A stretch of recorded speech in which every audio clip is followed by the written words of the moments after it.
ఓం శ్రీ గణేశాయ నమః. ఓం శ్రీ వేదవ్యాసాయ నమః. ఓం నమో భగవతే వాసుదేవాయ. మహాభారత గ్రంథ పారాయణలో భాగంగా ఈరోజు మనం 388వ రోజుకు చేరుకున్నాము. ద్రోణ పర్వంలో ఉన్నాము. ఈరోజు ధృతరాష్ట్ర పుత్రులు 10 మందిని మరణించుట, కర్ణ కృపుల మధ్య జరిగిన వివాదము మరియు అశ్వత్థామ కోపించుట గురించి తెలుసుకోబోతున్నాము. చాలా బాగుంటుంది, చివరి వరకు స్కిప్ చేయకుండా చూడండి. హరే కృష్ణ. శుక్లాంబరధరం విష్ణుం శశివర్ణం చతుర్భుజం ప్రసన్నవదనం ధ్యాయేత్ సర్వవిఘ్నోపశాంతయే. నారాయణం నమస్కృత్య నరం చైవ నరోత్తమం దేవీం సరస్వతిం వ్యాసం తతో జయముదీరయేత్. హరే కృష్ణ. ఇక మనం పారాయణ ప్రారంభించుకుందాము. సంజయుడు చెబుతున్నాడు ధృతరాష్ట్ర మహారాజుతోటి, మహారాజా, అశ్వత్థామ కుంతుభోజుడి యొక్క 10 మంది కొడుకులను 1000 మంది రాక్షసులను సంహరించడం చూసి యుధిష్ఠిరుడు, భీమసేనుడు, దృష్టద్యుమ్నుడు, సాత్యకి మళ్లీ యుద్ధంలో మనసు లగ్నం చేశారు. యుద్ధంలో సాత్యకి కనపడగానే సోమదత్తుడు మళ్లీ అగ్గిరవ్వ అయ్యాడు. అతడు పెద్దగా బాణవర్షం కురిపిస్తూ సాత్యకిని కప్పివేశాడు. ఇరుపక్షాల మధ్య భయంకర యుద్ధము మళ్లీ కొనసాగింది. సోమదత్తుడు సమీపిస్తూ ఉండడం చూసి సాత్యకిని రక్షించడానికి భీమసేనుడు 10 బాణాలతో అతనిని గాయపరిచాడు. సోమదత్తుడు కూడా అతనిని 100 బాణాలతో నొప్పించాడు. ఇది చూసి సాత్యకి కోపించి వజ్ర సదృశ్యమైన 10 వాడి బాణాలతో సోమదత్తుడిని గాయపరిచాడు. అనంతరం భీమసేనుడు సాత్యకి పక్షం వహించి సోమదత్తుడి యొక్క శిరస్సుపై భయంకరమైన ఒక పరిగతో గట్టిగా కొట్టాడు. దానితో పాటు సాత్యకి కూడా అగ్ని సదృశ్యమైన మెరుగులు కక్కే బాణాలను అతని రొమ్మున నాటాడు. పరిగ, బాణాలు ఒకేసారి తగలడంతో సోమదత్తుడు మూర్ఛితుడై పడిపోయాడు. కొడుకు మూర్ఛపోవడంతో బాహ్లికుడు వారిపై దాడి చేశాడు. అతడు వర్షాకాలపు మేఘంలా బాణవర్షం కురిపించసాగాడు. భీముడు మళ్లీ సాత్యకి పక్షాన 9 బాణాలతో బాహ్లికుడిని నొప్పించాడు. ప్రతీపుని కుమారుడు బాహ్లికుడు కోపించి భీముని రొమ్ముపైన శక్తితో ప్రహరించాడు. ఆ దెబ్బకు భీముడు కంపించి మూర్ఛపోయాడు. కొద్దిసేపటికే తెప్పరిల్లి అతనిపై గదను విసిరాడు. దాని దెబ్బకు బాహ్లికుని యొక్క శిరస్సు మొండం నుండి వేరైంది. అతడు వజ్రాహతికి కూలిన పర్వతంలాగా నేలకూలిపోయాడు.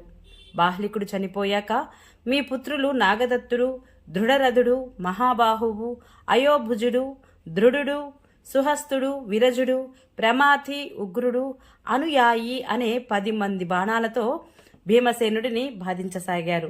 వారిని చూస్తూనే భీమసేనుడు కోపంతో ఇంకాస్త మండిపడి ఒక్కొక్కరిని మర్మస్థానాలలో బాణాలను నాటసాగాడు. ఆ గురి తప్పని దెబ్బలకు మీ కొడుకుల ప్రాణాలు పక్షుల్లాగా ఎగిరిపోయాయి. వారు కళతప్పి రథాల నుండి క్రిందికి పడిపోయారు. అనంతరం భీముడు మీ బావమరుదుడి యొక్క 7 మహాయోధులను చంపివేసి నారాచాలతో శతచంద్రుడిని కూడా మృత్యు తీరానికి చేర్చాడు. అతడు చనిపోవడం చూసి శకుని సోదరులు గవాక్షుడు, శరభుడు, విభుడు, సుభగుడు, భానుదత్తుడు అనే 5 వెంటనే వచ్చి భీమునిపై శరవర్షం కురిపించసాగారు. వారు బాధిస్తూ ఉంటే భీమసేనుడు 5 బాణాలు వేసి ఆ 5 సంహరించాడు. వారు మృత్యువు నోటికి చిక్కడం చూసి కౌరవ పక్షపు రాజులు విచలితులు అయ్యారు. ఇటు యుధిష్ఠిరుడు కూడా మీ సేనను సంహరించసాగాడు. అతడు అంబష్ట, మాలవ, త్రిగర్త, సిబి దేశాల యోధులను యమలోకానికి పంపాడు. అంతేకాదు, యుధిష్ఠిరుడు అభిషాహ, సూరసేన, బాహ్లీక, వసాతి వీరులను కూడా వధించి భూమిని నెత్తురుతో ముంచెత్తాడు. అతడు తన బాణాలతో మద్రదేశీయ యోధులను కూడా ప్రేతలోక వాసులను చేశాడు. అప్పుడు మీ కొడుకు ద్రోణాచార్యుడిని యుధిష్ఠిరుని వైపుకు ప్రోత్సహించాడు. ఆచార్యుడు వాయువ్యాస్త్రాన్ని ప్రయోగించాడు. కానీ యుధిష్ఠిరుడు అటువంటి అస్త్రంతోనే మరలా దానిని ఎదుర్కొన్నాడు. ద్రోణుడు కోపం పట్టలేకపోయాడు. అతడు యుధిష్ఠిరుడిపై వారుణ, యామ్య, ఆగ్నేయ, త్వాష్ట్ర, సావిత్ర మొదలైన అస్త్రాలను ప్రయోగించాడు. కానీ వాటికి యుధిష్ఠిరుడు ఏమాత్రం భయపడలేదు. అతడు కూడా దివ్యాస్త్రాలు ఉపయోగించి వాటినన్నింటినీ నిష్ఫలం చేశాడు. అప్పుడు ద్రోణుడు ఐంద్ర, ప్రాజాపత్య అస్త్రాలను వెలువరించాడు. యుధిష్ఠిరుడు మహేంద్రాస్త్రాన్ని ప్రయోగించి ఆ అస్త్రాలను నాశనం చేసివేశాడు. తన అస్త్రాలన్నీ వరుసగా వ్యర్థం కావడం చూసి ద్రోణాచార్యునికి చాలా కోపం వచ్చి యుధిష్ఠిరుడిని అంతం చేయాలని బ్రహ్మాస్త్రాన్ని ప్రయోగించాడు. అప్పుడు నలువైపులా చీకటి కమ్ముకొని ఉంది. బ్రహ్మాస్త్రానికి ప్రాణులన్నీ భయంతో వణికిపోయాయి. యుధిష్ఠిరుడు బ్రహ్మాస్త్రంతోనే దానిని శమింపచేశాడు. ద్రోణాచార్యుడు యుధిష్ఠిరుడిని వదిలి ఎరుపెక్కిన కన్నులతో అక్కడ నుంచి తొలగిపోయి వాయువ్యాస్త్రంతో ద్రుపదుడి యొక్క సైన్యాన్ని సంహరించసాగాడు. అతనికి భయపడి పాంచాల దేశపు వీరులు పారిపోయారు. సరిగా అదే సమయంలో అర్జునుడు భీమసేనుడు గొప్ప రధిక సైన్యంతో ద్రోణుడి వద్దకు వచ్చారు. అర్జునుడు దక్షిణ దిక్కు నుండి, భీముడు ఉత్తర దిక్కు నుండి ద్రోణుడి సైన్యాన్ని చుట్టుముట్టారు. వారిద్దరూ అతనిపై బాణాలను జడివానలాగా కురిపించసాగారు. అప్పటికి అక్కడికి కేకేయ, సృంజయ, పాంచాల, మత్స్య, సాత్వత వీరులు కూడా వచ్చి చేరుకున్నారు. అర్జునుడు కౌరవసేనను నూరు మారసాగాడు. ఒకవైపు గాఢాంధకారంలో ఏమీ తెలియడం లేదు, ఇంకొక వైపేమో నిద్ర అందరినీ బాధిస్తోంది.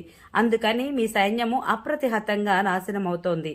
ఆ సమయంలో ద్రోణాచార్యుడు మీ పుత్రుడు పాండవ యోధులను అడ్డుకోవడానికి చాలా ప్రయత్నం చేశాడు, కానీ ఫలితం లేకపోయింది. అప్పుడు ద్రోణాచార్యుడు కర్ణుడితోటి, మిత్రుడా, యుద్ధంలో ఇప్పుడు మహారథులందరినీ నీవే కాపాడాలి.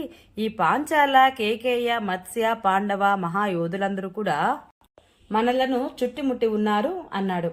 కర్ణుడప్పుడు, భారత, అధైర్యపడకు, నేను నీ ఎదుట నిజంగా ప్రతిజ్ఞ చేస్తున్నాను. ఈ రోజు యుద్ధంలో ఇంద్రుడు రక్షకుడుగా వచ్చినా సరే నేను అతనిని కూడా ఓడించి అర్జునుడిని చంపుతాను. నేను ఒక్కడినే పాంచాలులను, పాండవులను నాశనం చేస్తాను.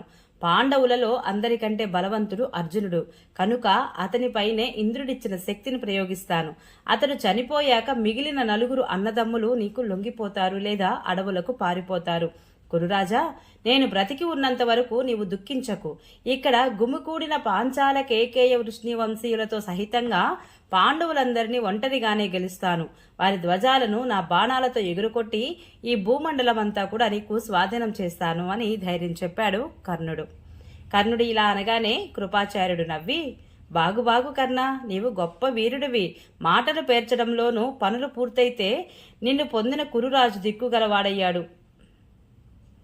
నీవు ఇతని వద్ద చాలా ఎక్కువగా మాట్లాడుతున్నావు గాని ఎప్పుడూ పరాక్రమాన్ని మాత్రం చూపలేదు. దాని ఫలితంగా కూడా ప్రత్యక్షం కాలేదు. యుద్ధంలో నీవు పాండవులను ఎన్నో మార్లు ఎదుర్కొన్నావు, కానీ అన్ని చోట్ల నీవే ఓడిపోయావు.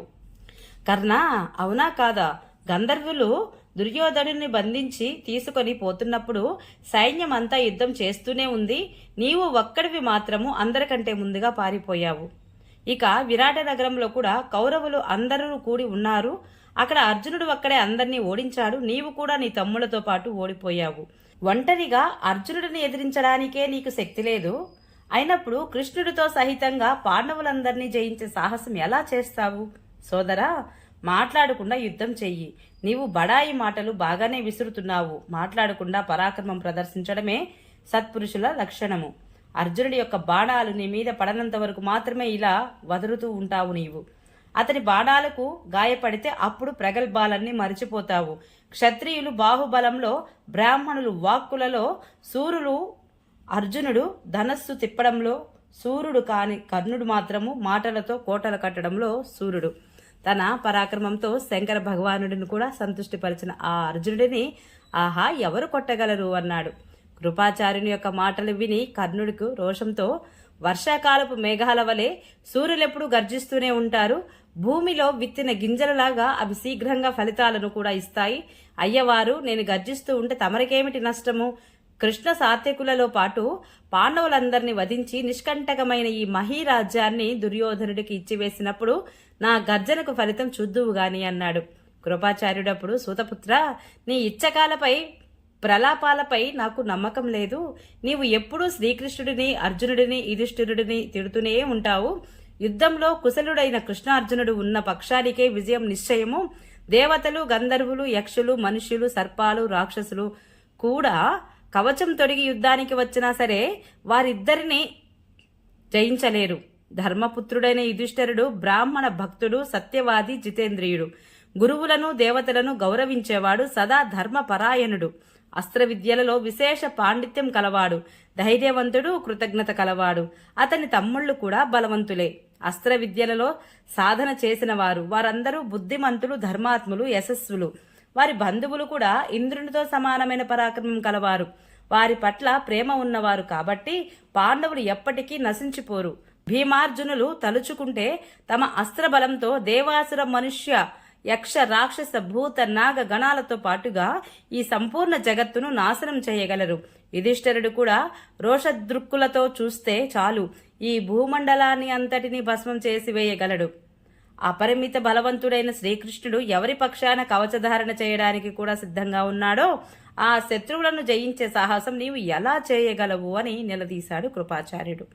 అది విని కర్ణుడు నవ్వి, అయ్యవారు, పాండవుల గురించి మీరు చెప్పిందంతా నిజమే, అంతేకాదు ఇంకా ఎన్నో గుణాలు ఉన్నాయి పాండవులలో, ఇది కూడా నిజమే. వారిని ఇంద్రాది దేవతలు, యక్షగంధర్వులు, పిశాచులు, నాగులు, రాక్షసులు కూడా జయించలేరు. అయినా నేను వారిపై విజయం సాధిస్తాను. నాకు ఇంద్రుడు ఒక అమోఘమైన శక్తిని ఇచ్చాడు. దానితో నేను యుద్ధంలో అర్జునుడిని చంపుతాను. అతడు చనిపోయాక అతని సోదరులు ఏ విధంగానూ ఈ రాజ్యాన్ని అనుభవించలేరు. వారందరూ నశించిపోయాక సముద్ర పర్యంతమైన ఈ భూమి అంతా అనాయాసంగానే కురురాజుకు వశమవుతుంది. నీవు ముసలివాడవు కాబట్టి యుద్ధం చేయడానికి అసమర్థుడవు. దానితో పాటు నీకు పాండవులంటే ప్రేమ. అందుకే మూర్ఖంగా నన్ను అవమానిస్తున్నావు. కానీ గుర్తుపెట్టుకో గురువర్య, నా విషయంలో మళ్ళీ ఏదైనా అప్రియం మాట్లాడావో నీ నాలుక తెగ కోస్తాను. దుర్బుద్ధి బ్రాహ్మణుడా, నీవు కౌరవులను భయపెట్టడానికి పాండవులను స్తుతిస్తున్నావా? నాకైతే పాండవులలో విశేష ప్రభావమేదీ కనిపించటలేదు. ఇరుపక్షాల సైన్యము సమానంగానే నష్టపోతున్నాయి. ద్విజాధమా, ఎవరినైతే నీవు విశేష బల సంపన్నులని అనుకుంటున్నావో వారితో నేను నా శక్తినంతా ధారపోసి యుద్ధం చేస్తాను. విజయం ప్రారబ్ధాధీనమని ఈసరించి పలికాడు కర్ణుడు. సూతపుత్రుడు కర్ణుడు తన మేనమామను పరుష వాక్కులతో నిందించడం విని అశ్వత్థామ కత్తి చేతపట్టి వేగంగా కర్ణుడి మీదకు దూసుకువచ్చాడు. దుర్యోధనుడు చూస్తూ ఉండగానే కర్ణుడి వద్దకు వచ్చి నిలిచి మహాక్రోధంతో, ఓరి నీచుడా, నా మేనమామ నిజమైన వీరుడు, అర్జునుడిలో ఉన్న గుణాలనే ప్రశంసిస్తున్నాడు. అయినా నీకు అర్జునుడి పట్ల ఉన్న ద్వేషంతో ఇతనిని అవమానిస్తున్నావు. నీ పరాక్రమాన్ని నీవే పొగదుకుంటున్నావు. కానీ నిన్ను ఓడించి అర్జునుడు నీవు చూస్తూ ఉండగానే జయద్రథుడిని వధించాడు. అప్పుడేమైంది నీ పరాక్రమము? నీ అస్త్రశస్త్రాలు ఎక్కడికి పోయాయి? యుద్ధంలో సాక్షాత్తు మహాదేవుడిని సంతుష్టుడిని చేసిన వానిని జయించాలని నీవు వ్యర్థంగా పగటి కలలు కంటున్నావు. శ్రీకృష్ణుడు తోడుగా ఉన్న అర్జునుడిని ఇంద్రాది దేవతలు కాని అసురులు కాని ఓడించలేరు. ఇక నీవు ఎలా జయిస్తావు? ఓ నరాధమా, నిలువు. ఇప్పుడే నీ శిరస్సును శరీరాన్ని నుండి వేరు చేస్తాను అని తీవ్రంగా అశ్వత్థామ కర్ణుడిపై విరుచుకుపడ్డాడు. అని అతడు మహావేగంగా కర్ణుడి మీదికి వెళ్ళాడు. కానీ స్వయంగా దుర్యోధనుడు, కృపాచార్యుడు అతనిని పట్టుకొని ఆపారు. కర్ణుడు అప్పుడు, ఈ దుర్బుద్ధి నీచుడైన బ్రాహ్మణుడు తనను తాను మహావీరుడునని పోటరినని అనుకుంటున్నాడు. కురురాజా, నీవు ఆపకు, విడిచిపెట్టు. ఇతనికి నా పరాక్రమం కాస్త రుచి చూపిస్తాను అన్నాడు. అప్పుడు అశ్వత్థామ, మూర్ఖ సూతపుత్ర, నీ ఈ అపరాధాన్ని మేము కాబట్టి సహిస్తున్నాము. కానీ నీ ఈ విర్రవీగుతున్న అహంకారాన్ని అర్జునుడు తప్పకుండా నాశనం చేస్తాడు అన్నాడు. దుర్యోధనుడప్పుడు, సోదర అశ్వత్థామ, శాంతించు, శాంతించు. నీవు ఇతరులను గౌరవిస్తావు. ఈ అపరాధాన్ని క్షమించు. నీవు కర్ణుడి మీద ఎలాంటి కోపం చూపరాదు. విప్రవర్య, నేను నీ మీద కర్ణుడు, కృపుడు, ద్రోణుడు, శల్యుడు, శకుని మీదనే ఈ మహాకార్య భారాన్ని మోపాను అని అనునయించాడు దుర్యోధనుడు. ఈ రీతిగా రాజు నచ్చజెప్పడంతో అశ్వత్థామ క్రోధం చల్లారింది. కృపాచార్యుడి స్వభావం కూడా చాలా మృదువైనది. అతడు వెంటనే దయచూపిస్తూ, సూతపుత్ర, మేము నీ అపరాధాన్ని క్షమించాము. కానీ పెరుగుతున్న నీ గర్వాన్ని మాత్రము అర్జునుడు తప్పకుండా తొలగించి వేస్తాడు అని మెల్లగా హెచ్చరిక జారీ చేశాడు కృపాచార్యుల వారు. హరే కృష్ణ. ఈరోజు పారాయణ ఇంతటితో సమాప్తం. రేపు మనము అర్జునుడు కర్ణుడిని ఓడించుట, అశ్వత్థామ దుర్యోధనుల యొక్క సంవాదం గురించి రేపు తెలుసుకుందాము. ఈ వీడియో మీకు నచ్చినట్లయితే please subscribe my channel, like, share, comment please. Thank you.